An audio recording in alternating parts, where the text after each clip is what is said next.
Bonjour à tous, bienvenue sur la chaîne YouTube La source des Écritures. Aujourd'hui, dernière partie de notre leçon sur le baptême. Pourquoi attendre encore? Recevez le baptême biblique et demeurez fidèle jusqu'à la fin.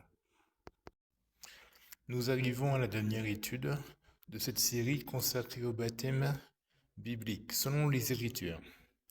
Depuis le début, nous avons ouvert les Écritures, non pour défendre une tradition religieuse, mais pour entendre la voix de Jésus.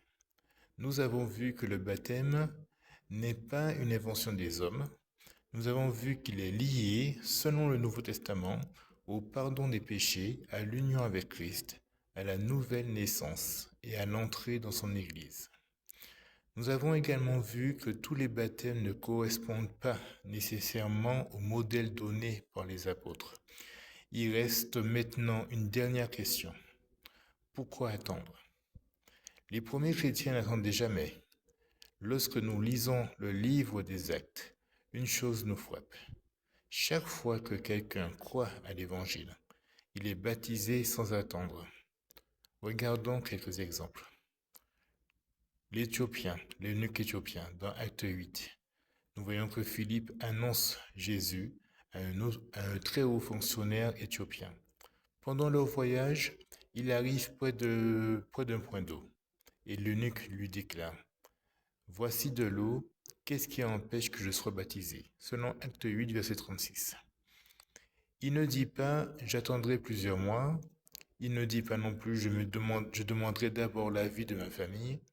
Il comprend immédiatement que le baptême fait partie de sa réponse à l'Évangile.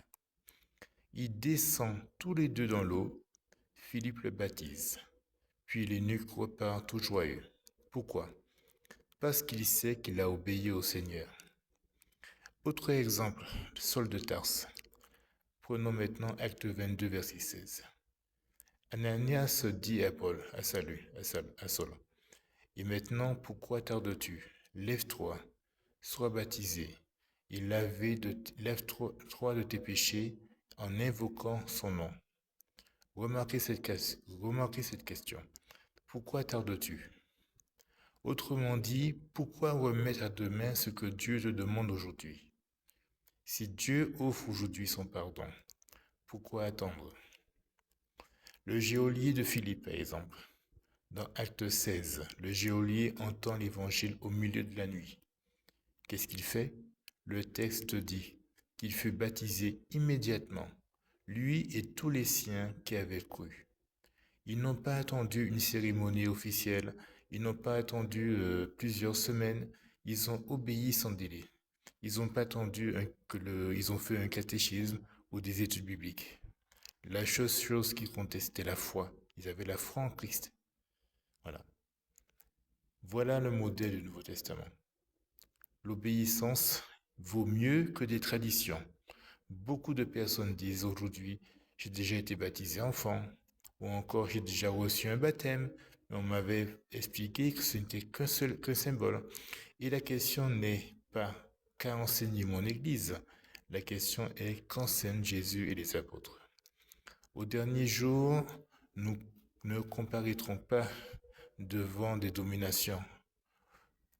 Nous comparaîtrons devant Jésus, a déclaré dans Jean 12, verset 48, la parole que j'ai annoncée, c'est celle qui le jugera au dernier jour.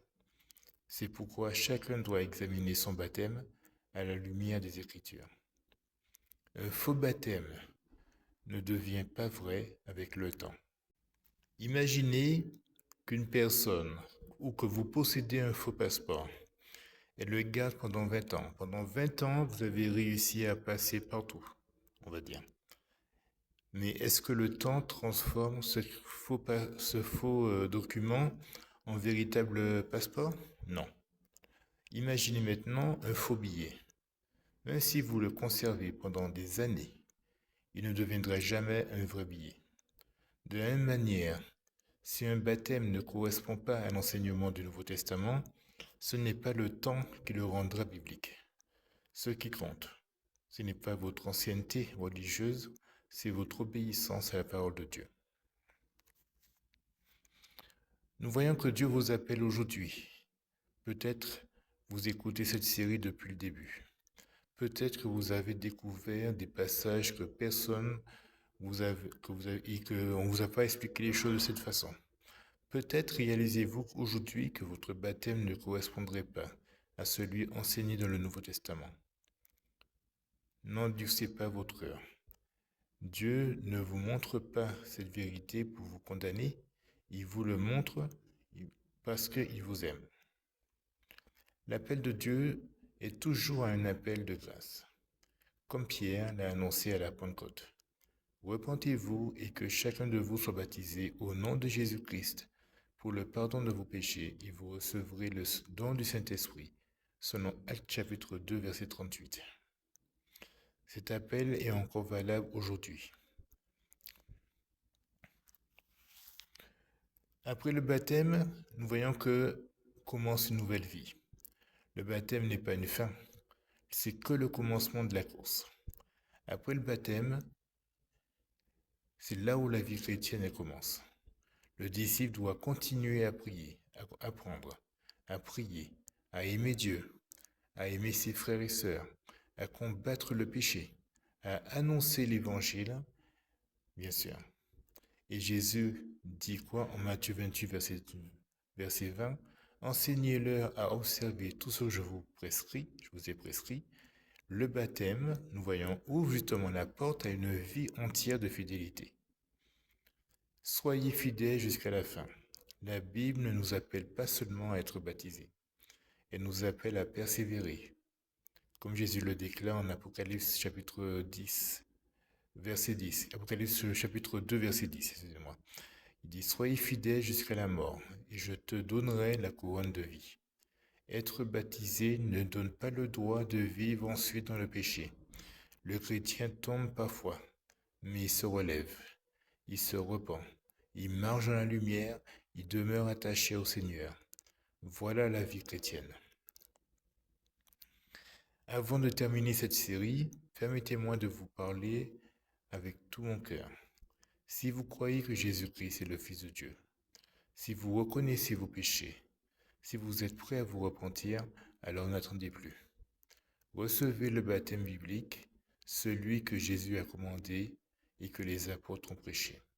Et si vous découvrez que le baptême que vous avez reçu ne correspondait pas au modèle du Nouveau Testament, n'ayez pas peur d'obéir à Dieu. Il ne s'agit pas de défendre une tradition, il s'agit de suivre le Christ seul. Le salut est offert par grâce, mais cette grâce appelle à une réponse de foi, de repentance et d'obéissance. En conclusion de toute la série que nous avons faite, nous avons étudié ensemble les principes d'affirmation du Nouveau Testament, que Jésus a dit en Marc 16, verset 16, « Celui qui croira et sera baptisé sera sauvé ». Pierre a proclamé que « Repentez-vous et que chacun de vous soit baptisé pour le pardon de vos péchés », selon Acte 2, verset 38. Paul a enseigné que nous sommes unis à Christ par le baptême, selon Romains 6, versets 3 à 4. Que nous revêtons Christ, selon Galates chapitre 3, verset 27. Et que Dieu nous sauve par le bain de la régénération, selon Tite chapitre 3, verset 5. Pierre a écrit « Le baptême vous sauve maintenant », selon 1 Pierre chapitre 3, verset 21. Non par la puissance de l'eau, mais par l'œuvre de Jésus-Christ ressuscité. Voilà pourquoi nous invitons chaque personne à examiner son baptême à la lumière de la parole de Dieu. Si vous n'avez jamais reçu le baptême biblique, obéissez aujourd'hui au Seigneur. Si vous l'avez reçu conformément au Nouveau Testament, vous êtes encouragé à demeurer ferme dans la foi. Marchez humblement avec Dieu, aimez vos frères et sœurs, persévérez dans la sainteté, annoncez l'évangile autour de vous, comme il est dit en Matthieu 28, verset 19 à 20, et n'oubliez jamais cette promesse du Seigneur. Sois fidèle jusqu'à la mort, et je te donnerai la couronne de vie. selon Apocalypse 2, verset 10. Que Dieu vous bénisse, vous fortifie votre foi et que vous conduise par sa grâce jusqu'au jour où vous verrez le Seigneur Jésus-Christ dans sa gloire. Amen. Si vous avez des questions, n'hésitez pas à me contacter par mail et je vous répondrai sans problème. Mon mail c'est chrétien43410